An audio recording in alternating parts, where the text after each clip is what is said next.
Hey everyone, it's Garrick with Eco-Stylist, and today we're going to be talking about how ethical and sustainable is fast fashion brand ASOS. Today we're going to analyze their ethics and sustainability in just 5 areas. We're going to look at their transparency, their fair labor, the sustainability of their manufacturing and their whole brand, as well as their DEI initiatives, and finally our principles. And in our principles, we're going to look at things like, is ASOS fast fashion, and why does that matter? So those are the 5 areas where we're going to break it down. So let's get right into it. But first, before I get into how ASOS performed, let's talk very quickly about how we rate brands for ethics and sustainability. Okay, so at Eco-Stylist, we rate brands for ethics and sustainability based on a consistent criteria that consists of the 5 categories I just told you about: transparency, fair labor, sustainability, as well as DEI and our principles. Now, if you want to learn more about how we rate, we have an entire video where we go really deep into the criteria. So you can watch that video, which I'll have linked here, and you can learn more about all of our criteria that way. But a few other things I wanted to add here is that the purpose of our criteria and what we do at Eco-Stylist is we provide a brand directory of all of the brands that pass. So all of the brands that we certify that pass our criteria, we feature them in a brand guide on our website. There's over 100 brands, and we do this so that you can shop the leaders in ethical and sustainable fashion. We don't publish all of the ratings for the brands that we fail. There's too many of them for our team. However, we do publish occasionally, articles where we dig into the brands that fail and how they performed in our criteria, and you can find those in our blog as well if you're interested in reading more. Okay, so with that said, let's get into how ASOS performed in our criteria. Okay, so first up is number 1 is transparency. So let's talk about how ASOS performed on transparency. So in our criteria, they scored 9 out of 14 points in this category, which is not bad. It was the best they performed out of any of the categories, and I'll tell you why. So the reason that ASOS got this score is because they do share on their website their tier 1 through tier 3 suppliers.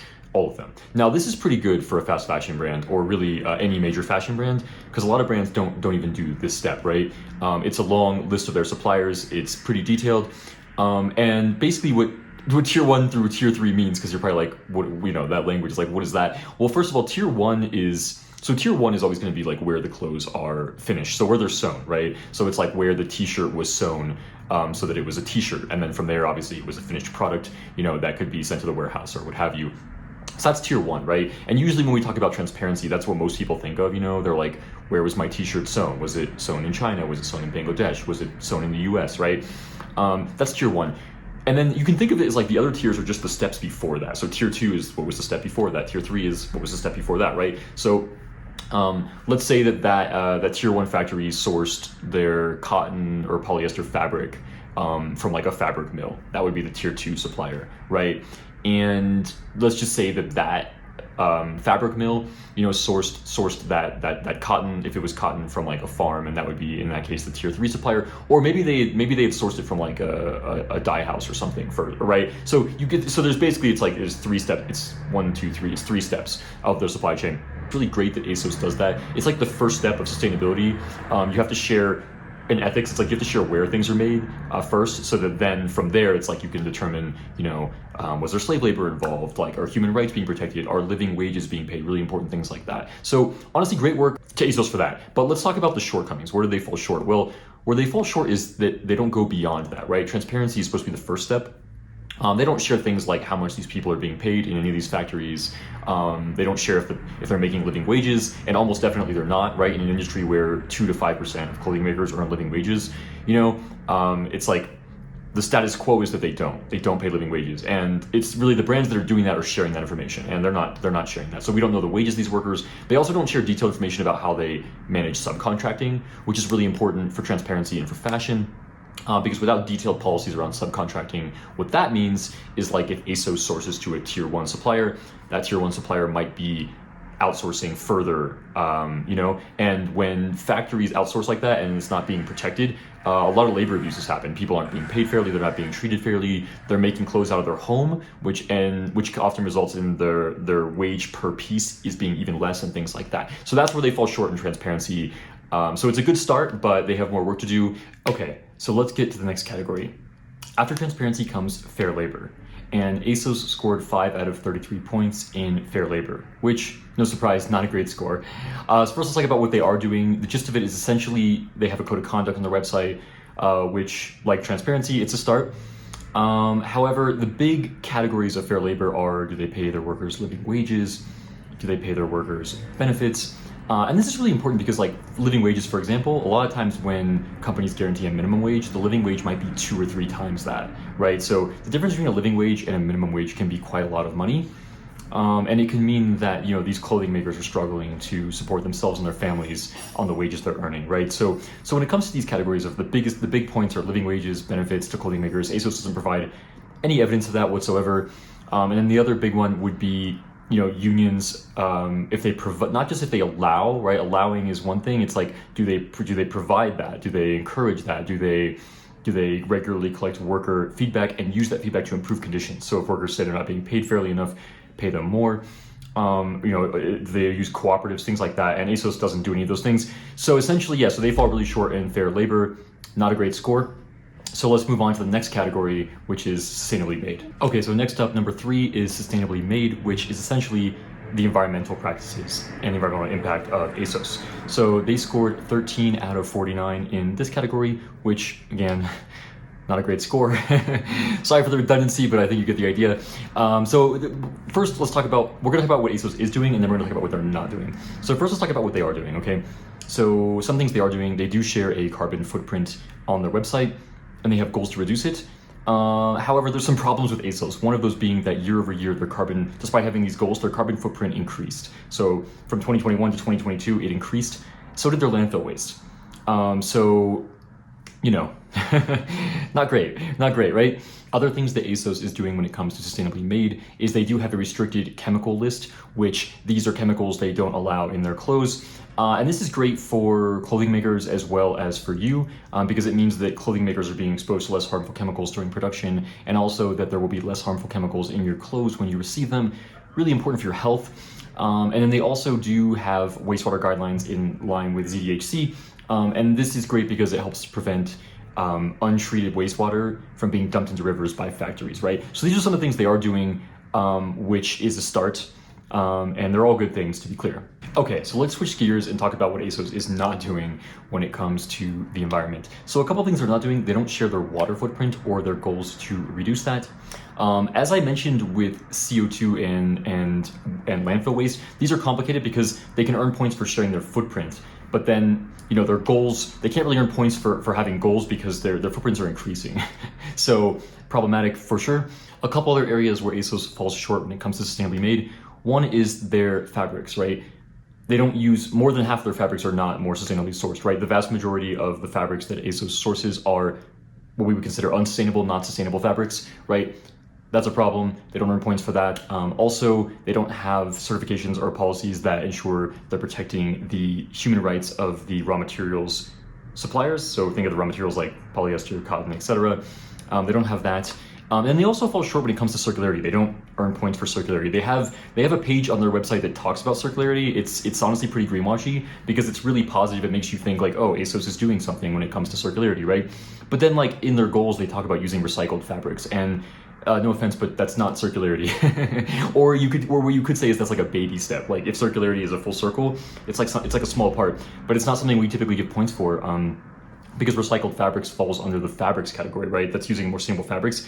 It's not a progressive step in circularity. Circularity is all about keeping clothes out of the landfill, right? So the question there is like, well, first of all, ASOS is fast fashion, so a lot of their clothes are ending up in landfills. That's one. Two, they don't have a program to take back the clothes and put them back in the system. So repair them, resell them, recycle them, etc. They don't have that. So really, like when we think about what circularity actually is, they're not doing it. Next up, let's talk about DEI, the fourth category. So DEI is diversity, equity, and inclusion, and ASOS scores 1 out of 4 points on this category. This category is only 2 questions for us.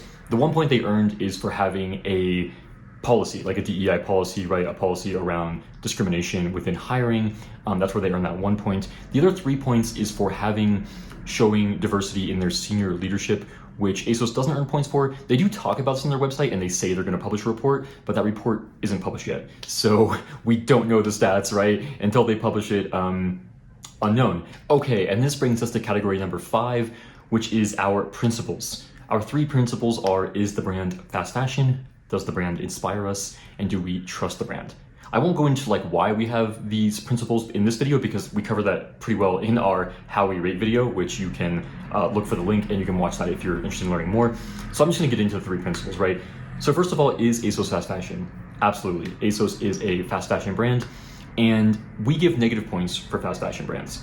The simple reason being, if you had a fast fashion brand and a non-fast fashion brand and they both did the same things, right? Like they both paid living wages and they both used 100% sustainable fabrics, which by the way, no fast fashion brand does that. But if they did, they wouldn't be equal, right? This is why we administer negative points. And the reason for that is because fast fashion has other problems beyond just not doing those things. It promotes overconsumption. Fast fashion is the reason that over the last 2 decades, so many more clothes have ended up in the landfill than ever before. You know, the reason that people wear clothes an average of 7 times before discarding it, or many clothes they even wear once, you know, before discarding it. And the reason for that is fast fashion. It promotes overconsumption, unsustainable living practices, and it promotes the disposability of our clothes, right? That's the thing that they secretly promote, but they won't openly say, is that they want you to feel like your clothes are disposable and that you can always buy more because they're so damn cheap, right? And that's a problem. So we give, I think you understand. So we give negative points for fast fashion brands. So obviously ASOS got a negative 25 points there. When it comes to do we trust the brand? We said yes, so we didn't give them any negative points for that. And what we mean by that is we believe that the information they share is accurate and it is a representation of what they are doing. But then when it came to does the brand inspire us, we said no. I think you probably understand why from the evaluation of these 4 categories, but you know, while they're doing some things that are good and they have a start in some categories, it's hardly inspiring, right? You know, for ASOS to be inspiring us, they'd have to have like shorter term goals, be doing a lot more, be doing things that make us believe they really care, like paying more than half their clothing makers living wages, for example, things like this. So basically, ASOS took a huge hit here when it came to our principles. And then, so finally, that's gonna bring us to our final score, which let's talk about. Before I forget, if you like this video, don't forget to hit like and subscribe to our channel. Your support really helps us out. It really helps us grow. We really appreciate you. So let's get to ASOS's final score. So ASOS's final score out of 100 points is -7. It's bad. It's bad, but it's also in line with other fast fashion brands that we've evaluated. You know, you can think Shein, you know, Boohoo, Zara, H&M, etc. You know, fast fashion brands don't perform well, unfortunately. I think for all the reasons that I've already explained. So basically, yeah, ASOS has a start, but they have a lot more work to do. They can't be considered an ethical or sustainable brand, and they certainly are guilty of greenwashing as well. I'll give one final example of greenwashing when it comes to ASOS, and that is their ASOS Eco-Edit collection. So basically, ASOS used to have this Eco-Edit collection, and then once they were aware that they were at risk of being investigated for a greenwashing probe for this collection, they completely removed it from their website. So talk about shady, right? Instead of being allowed to have their collection investigated and scrutinized, they simply removed it because they probably knew it wasn't that good, right? I think we've probably talked enough about ASOS. So let's talk about what if you want to shop sustainable and ethical alternatives to ASOS, right? So ASOS obviously is not a sustainable or ethical brand. We don't recommend supporting them with your dollars at all. But if you want to support ethical and sustainable alternatives to ASOS, what do? Well, first of all, we have an article, which I'll show you here, where we list our top favorite sustainable and ethical alternatives to ASOS. So just start there, just go there, check out those brands. I'll have it linked here in the article description, so you can just go there and check that out. That's the best place to start. And then, you know, the article has more links within it, but if you're looking for more ethical and sustainable alternatives to ASOS, of course, check out our shop, check out our brand guide, where we curate stylish pieces from our certified brands. And in our brand guide, we have over 100 certified ethical and sustainable brands that you can check out to shop sustainable and ethical alternatives to ASOS. Thanks for watching this video. I really appreciate it. Until next time, dress like you give a damn.